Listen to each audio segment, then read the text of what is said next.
have butchered that name as well. And then the next after you will be our final speaker, which is Amanda. All right, go ahead. Good afternoon. My name is Sandy Tena, and I'm the co-executive director for Leaders Igniting Transformation, an advocacy organization led by Black and Brown youth across the state of Wisconsin. I traveled here from Milwaukee as well to urge you to vote no on Assembly Bill 969. As a student in Milwaukee Public Schools, a district that is a clear target in this Assembly Bill, I experienced firsthand the threatening environment that was created by being police in a place where I was supposed to feel nurtured and empowered. From the moment we walked into the building, the message was sent to us that we were a threat in our own school. This was the environment we were supposed to learn and grow in, the environment where we were supposed to feel safe enough to try our hardest, challenge ourselves, and dream about our futures. Armed police officers do not contribute to building these types of safe learning environments for students. Research shows that schools with police officers have higher rates of over-disciplining and criminalizing students, most of whom are Black and Brown. Now, for some facts. Studies have shown that restorative practices have effectively improved school climate and reduced disruptive behavior and incidents involving fighting. Effective mental health care in school has been demonstrated to improve the overall health of young people, regulate their behavior, and encourage cooperative problem solving. Access to mental health care has led to fewer fights, improved student attitudes and behaviors, fewer suicide attempts, and increased student visits for mental health services.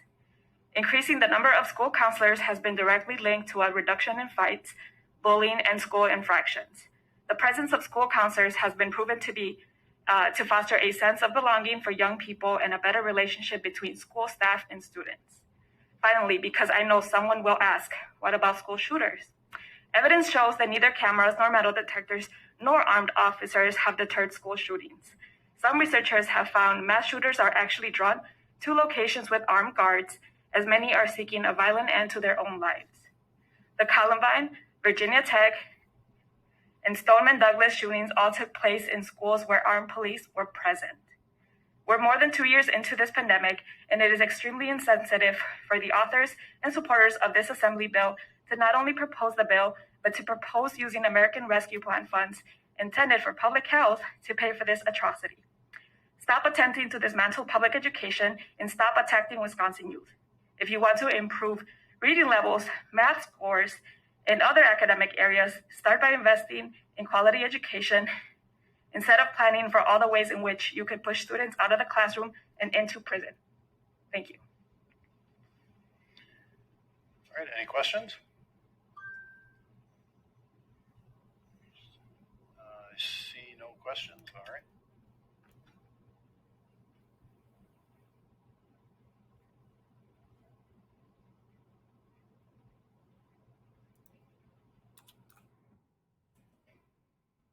Let's see, so Representative, where did Representative Hong go? Oh, she's over there. Representative Hong, if you would like to speak, that's fine, you can do that. It should be after this person here. All right, then we have you and then one more speaker, Amanda Avalos. Go ahead. Thank you. Hi, Amanda Avalos. Good afternoon. My name is Amanda Avalos. Pronouns are she, her, hers. And I'm the co-executive director at Leaders Igniting Transformation, an advocacy organization led by Black and Brown youth across the state of Wisconsin. I also traveled here today from Milwaukee to ask you to vote no on Assembly Bill 969. In just the last 15 hours, nearly 20, maybe more now, other organizations from around the state have signed on to a letter condemning this bill. That is how harmful our communities believe that this bill will be for our schools.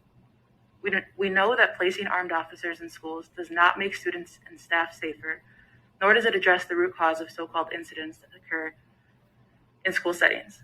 In actuality, it leads to patterns of criminalizing youth and feeding the school-to-prison and deportation pipeline. According to data from the U.S. Department of Education, Wisconsin students with disabilities and students of color bear the brunt of school policing. In the 2017 to 2018 school year, Wisconsin was more likely than any other state in the country to refer Native and Black students to law enforcement, reporting a rate of over 3 times higher than the rate of referral for their white peers.